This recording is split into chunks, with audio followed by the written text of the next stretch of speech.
मरणासन स्थिति में है और मैंने रिक्वेस्ट की मुझे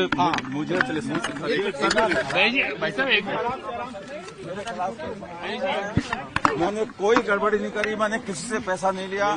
जिन लोगों के खिलाफ मैंने कार्रवाई करी है उनके लेकिन मेरे खिलाफ कोई बात नहीं। देश के कानून पे मुझे विश्वास है, कानून न्याय करे। एक मिनट जो बताया, जिन लोगों के खिलाफ मैंने कार्रवाई की, जिनको ब्लैक लिस्ट किया, जिनके खिलाफ केस दर्ज कराया, उन लोगों के बयानों के आधार पर मेरे खिलाफ कार्रवाई की गई है। मुझे देश के कानून व्यवस्था पर पूरा भरोसा है।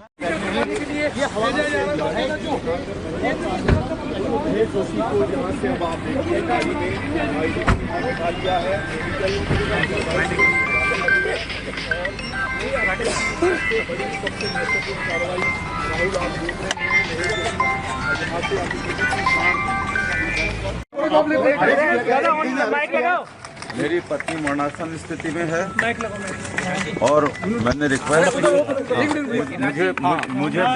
एक मिनट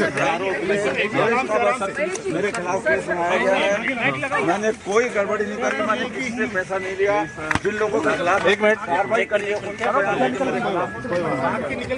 देखो, आपको जानकारी है कि पिछले राज्य में 30,000 करोड़ के टेंडर तो ऐसे थे जिनमें गड़बड़ किया था जी।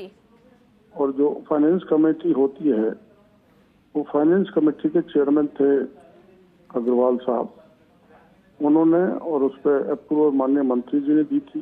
एक कारण तो ये है। दूसरा, आपको जानकारी कि 900 करोड़ रुपए का गबन जो श्याम ट्यूबवेल कंपनी और पदम जैन ने किया था, जिसमें गिरफ्तार हो चुका है, तो ये एक बड़ा घोटाला था। फर्जी फर्म के नाम पर 900 करोड़ का टेंडर दिया गया, जो माननीय महेश जोशी जी की जानकारी में था।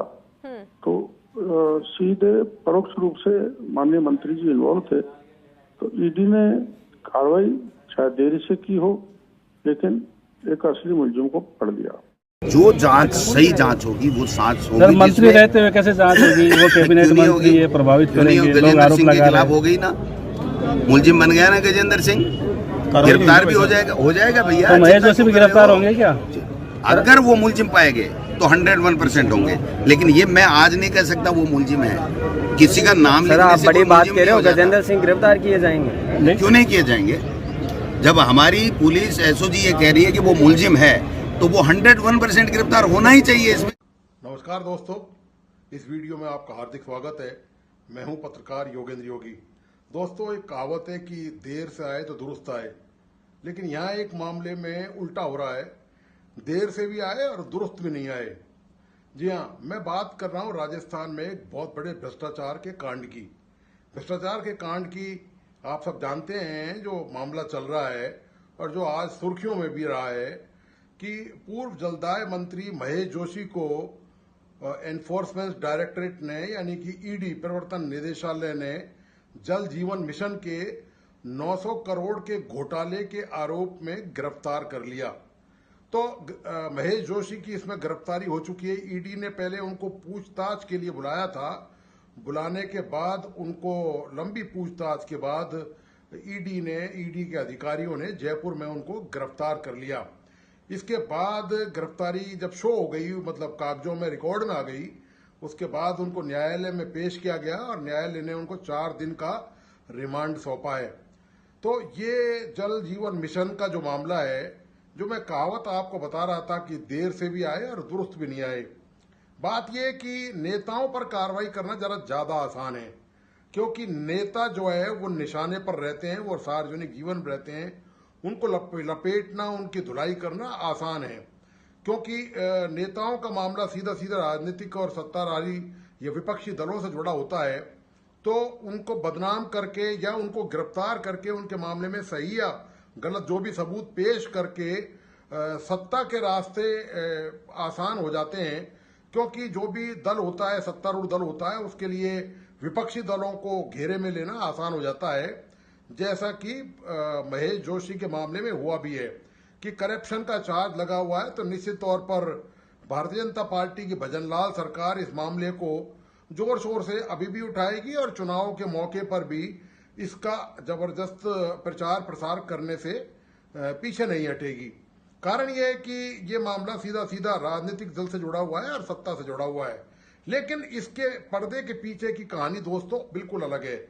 नेताओं को निशाने पर ले लिया, ईडी ने कार्रवाई कर दी। इस मामले में आपको याद होगा कि डॉक्टर किरोड़ीलाल मीणा जो भारतीय जनता पार्टी के मंत्री हैं और विधायक रहे हैं, विधायक भी हैं और मंत्री भी हैं, बहुत दिनों की नाराजगी के बाद वो वापस सरकार में लौटे हैं और अपना कामकाज वो बखूबी अब कर रहे हैं। उन्होंने जल जीवन मिशन को लेकर एक FIR दर्ज, एक अपने प्रार्थना पत्र पेश किया था। उसमें उस घोटाले की लंबी चौड़ी जानकारी दी गई थी। ये बात तब की है जब अशोक गहलोत की सरकार थी और जाते जाते चुनावी वर्ष के दौरान किरोड़ीलाल मीणा ने दस्तावेज भी पेश किए थे ईडी के समक्ष और CBI के समक्ष। तो ये मामला उस समय जोर शोर से उन्होंने उठाया। ये करप्शन का मामला था, इसमें सैकड़ों करोड़ का करप्शन हुआ है, करीब 900। ये प्रधानमंत्री नरेंद्र मोदी की बहुत ही महत्वाकांक्षी योजना है जल जीवन मिशन, घर घर तक जल पहुंचाने के लिए इस महत्वाकांक्षी योजना को पूरे देश में लागू किया गया है। तो राजस्थान में जब इसमें घपला घोटाला हो गया तो निश्चित तौर पर जो तत्कालीन मंत्री थे उन पर ये सवालिया निशान उठने लगे। तो उस प्रारंभिक जांच के दौरान ईडी ने कार्रवाई करते हुए, मैं आपको बता दूं, इसके थोड़े से विस्तार में बता देता हूं आपको कि इसमें हुआ क्या। दरअसल कि आप करीब साल भर पहले ईडी ने, अभी जोशी की गिरफ्तारी से पहले ईडी ने पूरे प्रदेश में छापेमारी भी की थी और इस छापेमारी में ईडी ने जो IAS थे उस समय के ACS, अभी जो सुबोध अग्रवाल हैं, IAS हैं, इनके ठिकानों पर भी ईडी ने छापेमारी की थी। तो ईडी ने 1 सितंबर को छापे पड़े थे। उसमें आप ये देखिए कि जो महेश जोशी के करीबी हैं संजय बड़ाया और पूर्व IAS अधिकारी अमिताभ कौशिक, प्रॉपर्टी व्यवसायी कल्याण सिंह, जल जीवन मिशन के इंजीनियर R मीणा और जयपुर वृत्त अधीक्षण अभियंता RC मीणा, एक्शियन विशाल सक्सेना के घर छापा पड़ा था। तो ईडी ने जब छापेमारी की थी तो इनके जब लॉकर्स बैंक के खोले गए तो उसमें 9.5 किलो सोना और करीब 2,32,00,000 रुपए की नगद राशि बरामद की थी। ये राशि और ये सोना जो है वो पूर्व IAS अधिकारी अमिताभ कौशिक और ओम प्रकाश विश्वकर्मा के लॉकर से बरामद किया गया था। ईडी की छापेमारी में अमिताभ कौशिक से घर 1,50,00,000 रुपए और सोने की ईंट और जमीन के कागज बरामद किए थे। उस समय ईडी ने जयपुर, अलवर, नीमराणा, बहरोड और शाहपुरा में कई स्थानों पर छापेमारी की थी। ये इसकी पूरी कहानी है दोस्तों। अब इस कहानी में जो टर्न है, जो कहानी का जो पर्दे के पीछे का जो पहलू है, जो अभी तक सामने नहीं आ रहा है कि ईडी ने महेश जोशी पर तो निशाना साध दिया, गिरफ्तार कर लिया, आरोप लगा दिए, लेकिन ये जो सुबोध अग्रवाल हैं इनके खिलाफ ईडी अभी तक कोई कार्रवाई नहीं कर रही है। जबकि आप एक बात अच्छी तरह जानते हैं कि सब कुछ मंत्री अकेला नहीं कर सकता। इतना भारी भरकम भ्रष्टाचार 900 करोड़ रुपए का, जिसमें रकम फंसी हुई हो और पूरे प्रदेश में जो योजना लागू की जानी हो, वो बिगर IAS अधिकारी की अनुमति के पत्रावली आगे बढ़ नहीं सकती है किसी भी सूरत में। तो इस मामले में अब मजेदार बात यह है कि जो सुबोध अग्रवाल है IAS अधिकारी, उनके खिलाफ अभी तक कोई सुरसराहट भी नहीं आ रही है। दरअसल दोस्तों, नौकरशाही इतनी मजबूत तंत्र होता है। मैंने भी अभी पिछले वीडियो में भी, इससे पहले एक वीडियो में भी ये बताया था कि नौकरशाही की खाल इतनी मोटी होती है कि उस तक कोई सुई भी यदि कोई चुभो दे तो उसमें कोई दर्द नहीं होता है। भ्रष्टाचार का इतना भारी तंत्र चारों तरफ होता है और जो लोह की दीवार है, जो सुरक्षा का आवरण है, वो ब्यूरोक्रेट्स में IAS अधिकारियों के खिलाफ बहुत मजबूत होता है।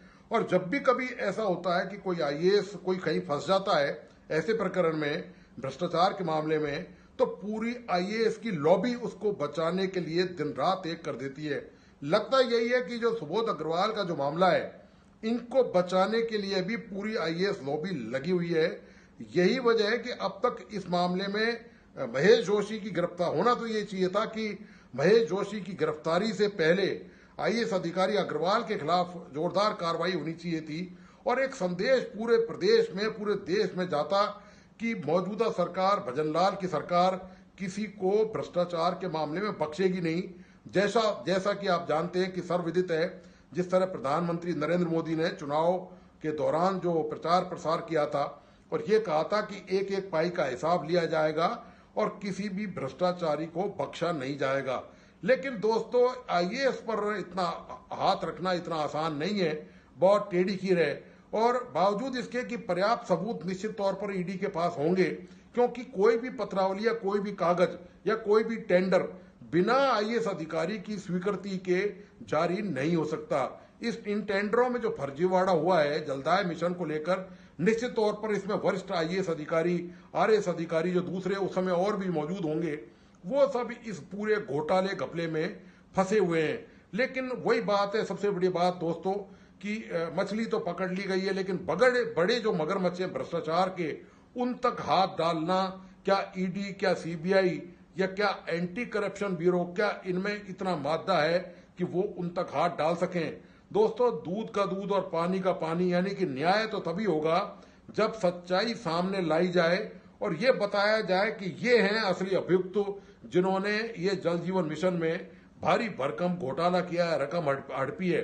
तो जब तक सामने पूरी पिक्चर नहीं क्लियर हो जाएगी, तब तक यही माना जाएगा कि ये जो कार्रवाई है, निश्चित तौर पर इस कार्रवाई में जो ईडी ने प्रमाण जुटाए होंगे वो सॉलिड होंगे, लेकिन फिर भी ये कार्रवाई कहीं ना कहीं एक तरफा मानी जाएगी और इसमें कहीं ना कहीं राजनीतिक गंध भी कहीं ना कहीं आ रही है, क्योंकि ब्यूरोक्रेट के खिलाफ आप कार्रवाई नहीं कर रहे हैं और आपने एक पूर्व मंत्री को गिरफ्तार कर लिया।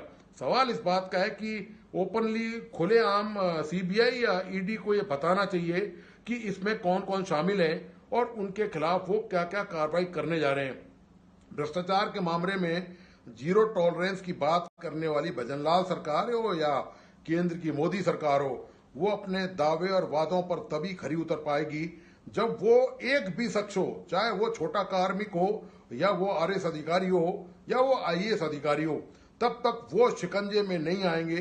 तब तक दोस्तों यही माना जाएगा कि ईडी ने कार्रवाई तो बेशक ठीक ही की होगी निश्चित तौर पर, लेकिन कहीं ना कहीं राजनीतिक जो विद्वेष है, जो दुर्भावना है, जिसके आरोप कांग्रेस अभी लगा भी रही है ईडी की कार्रवाई को लेकर, वो कहीं ना कहीं वो संदेह का घेरा पैदा करते हैं इस पूरी कार्रवाई के दौरान कि आखिर ईडी ने अभी तक सुबोध अग्रवाल या दूसरे जो आईएएस अधिकारी हैं इस मामले में, उनके खिलाफ अभी तक कोई कार्रवाई क्यों नहीं करी है। उनके खिलाफ जब तक दोस्तों कार्रवाई नहीं होगी, तब तक ये कार्रवाई अधूरी और एक तरफा ही रहेगी। तो दोस्तों, आपको आज का विश्लेषण कैसा लगा, प्लीज अपने लाइक एंड कमेंट के साथ बताइए। इस वीडियो को अपने दोस्तों और परिजनों को शेयर करना नहीं भूलें। मेरा तमाम दोस्तों से अनुरोध है कि जिन मित्रों ने इस यूट्यूब चैनल को सब्सक्राइब नहीं किया है, प्लीज सब्सक्राइब करें, बेल आइकॉन का बटन दबाइए और लाइक जरूर कीजिए इस वीडियो को। धन्यवाद, नमस्कार।